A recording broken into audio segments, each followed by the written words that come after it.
Assalamualaikum warahmatullahi wabarakatuh.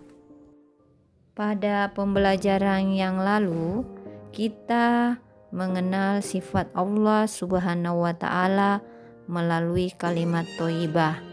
Nah, sekarang anak-anakku, kita akan belajar mengenalnya kembali pada pembelajaran ini dengan sifat Allah Subhanahu wa Ta'ala melalui Asmaul Husna, yaitu mengenal Allah Subhanahu wa Ta'ala melalui Asmaul Husna, Al-Muhyi, Al-Mumit, dan Al-Ba'id. Sebelum mulai, marilah kita sama-sama membaca basmalah. Bismillahirrohmanirrohim. Untuk pertemuan pertama di bab ini, kita akan membahas mengenal Allah Subhanahu wa Ta'ala melalui Asmaul Husna, Al-Muhyi. Makhluk hidup yang ada di dunia ini tidak satu pun ada dengan sendirinya.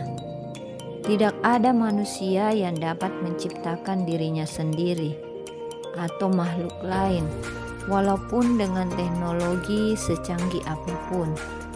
Semua makhluk hidup di muka bumi, Allah Subhanahu wa Ta'ala lah yang menciptakan dan yang menghidupkan.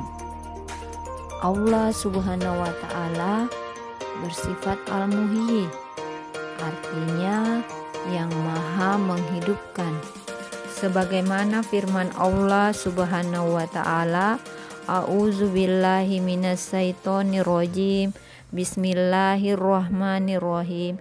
Inna nahnu nuhyi wa numitu wa ilainal masyir. Artinya, sesungguhnya kami menghidupkan dan mematikan dan hanya kepada kamilah tempat kembali semua makhluk. Quran Surah Qaf ayat 43. Bukti bahwa Allah Subhanahu wa Ta'ala bersifat Al-Muhyi adalah Allah Subhanahu wa Ta'ala menghidupkan manusia, hewan, dan tumbuhan. Allah Subhanahu wa Ta'ala juga menghidupkan tanah dengan curahan air, juga menghidupkan kembali orang-orang yang telah mati pada hari kebangkitan nanti. Ketika kemarau panjang, tanah menjadi kering dan tandus tanpa tumbuhan. Setelah Allah Subhanahu wa Ta'ala menurunkan hujan, tumbuhlah segala macam tumbuhan dengan bermekarang warna-warni bunga indah. Juga berbagai buah-buahan yang disediakan untuk kehidupan makhluk termasuk manusia.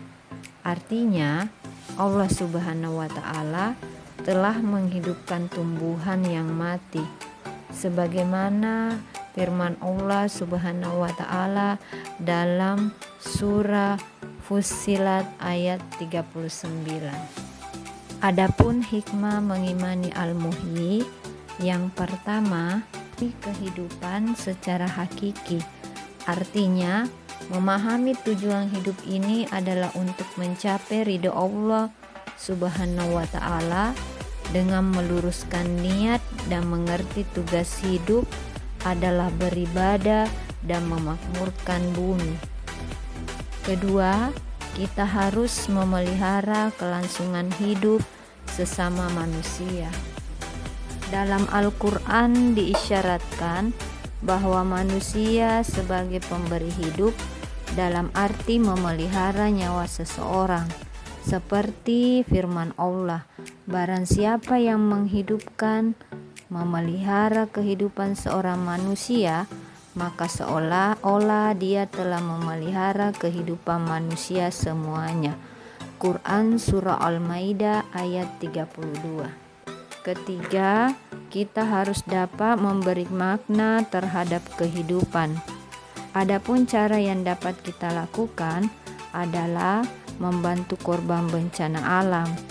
Selain itu, kita dapat juga berbuat baik kepada sesama, misalnya melalui ucapan berupa pemikiran yang dapat membantu menyelesaikan masalah seseorang.